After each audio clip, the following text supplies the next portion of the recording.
my name is Gerard Saret, and welcome to Easter Mornings, the Easter special of Pathways of Hope.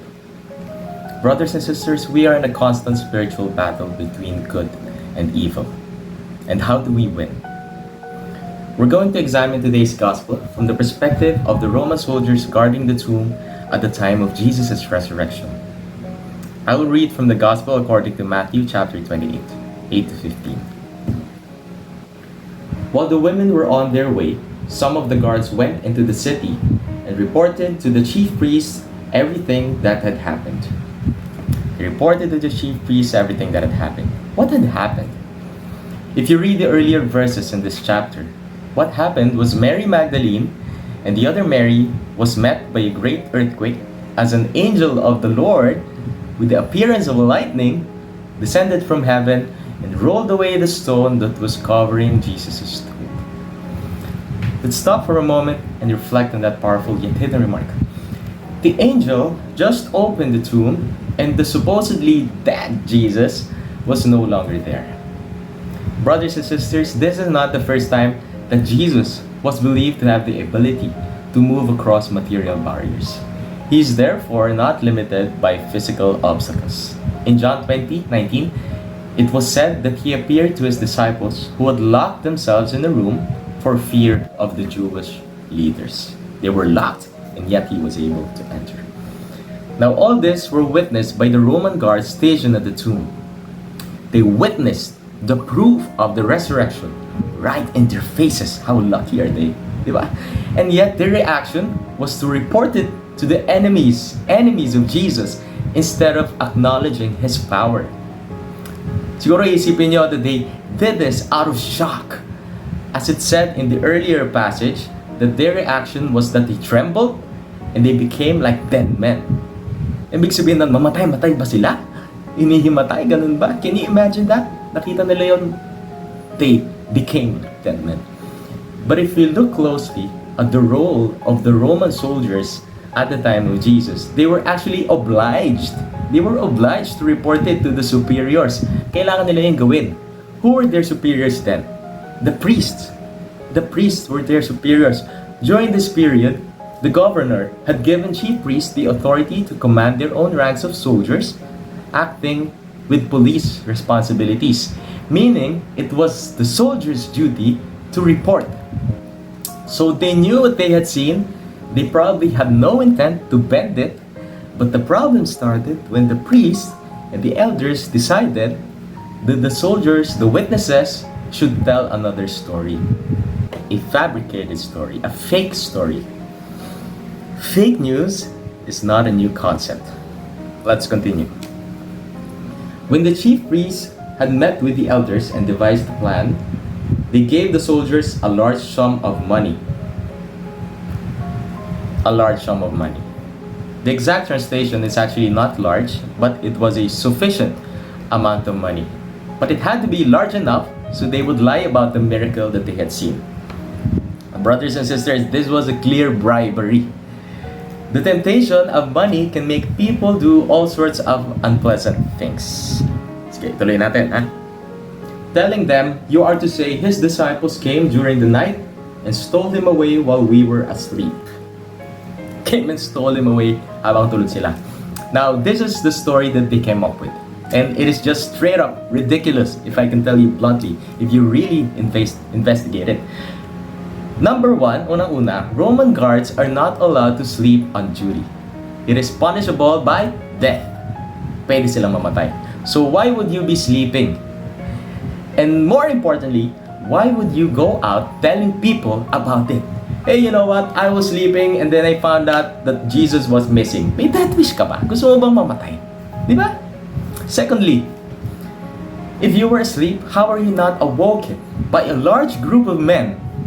Hindi naman siguro large, maybe 2, 3, 4, trying to take a guy from a large tomb covered by a large stone with all the noises they would probably have made.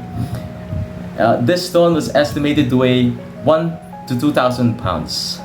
So, ang bigat yun, malamang maraming kaluskos. At pag hindi ka magising, ay baka nagtutulog-tulugan ka.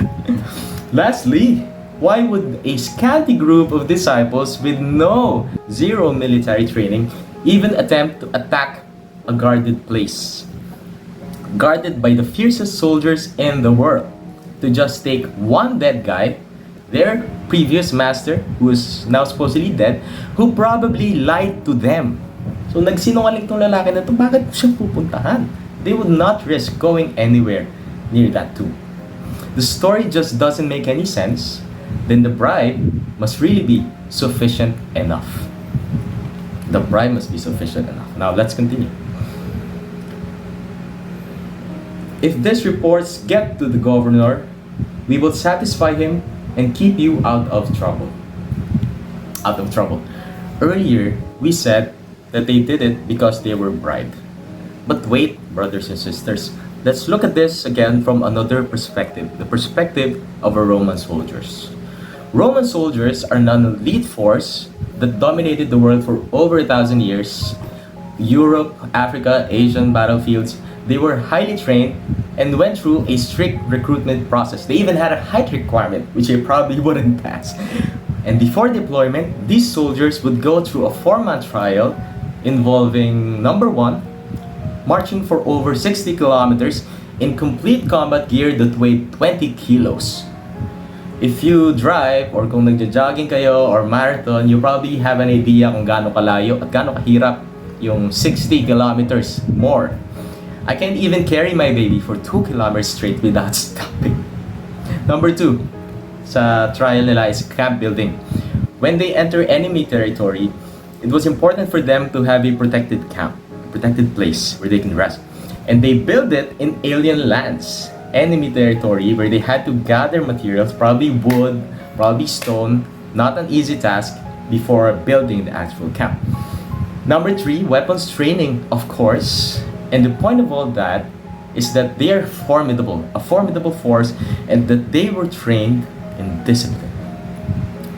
Discipline was the pillar of Roman Empire's army. How important is it? Just being caught sleeping or not wearing a sword on duty is punishable by death.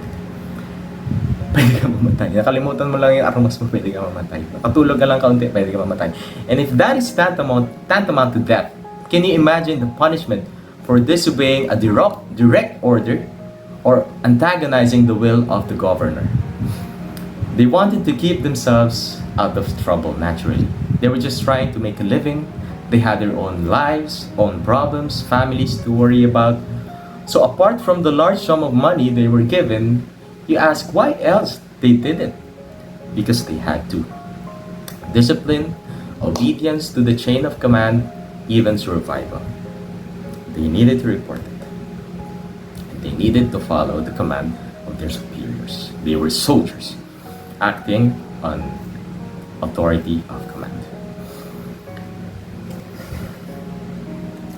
So the soldiers took the money and did as they were instructed. And this story has been widely circulated among the Jews to this very day. That is the end of the gospel. Spread to this very day. The fake news that they fabricated widely circulated among the Jews, at least until the time of writing. And this spread of fake news, brothers and sisters, represents a spread of lies. It is the spread of sin. It is the spread of the devil's work. One thing could have prevented it, of course. It was the will of the Lord for all that to happen, so of course, it would not have happened. Pero hypothetically, there would have been one thing required for good to triumph that day. And that is, if the guards accepted the truth of the resurrection of Jesus, if they followed Jesus, and then if they told the truth of his salvation to other people instead of the lie. Even if they will be shamed, even if they will be jailed, even if they will be killed for it. Let's go back to the question. How do we win against evil? Believe, follow, and tell the truth. I am the way, the truth, and the life, said Jesus. Brothers and sisters, as we commemorate Easter, I urge you, brothers and sisters, to tell and not only celebrate, but to tell everyone about it. In person, in social media, at work, at school, spread the truth of the resurrection. to spread the truth of the resurrection. Thank you for listening, brothers and sisters. Don't forget to like and share this video. Happy Easter mornings. This is Pathways of Hope. God bless you.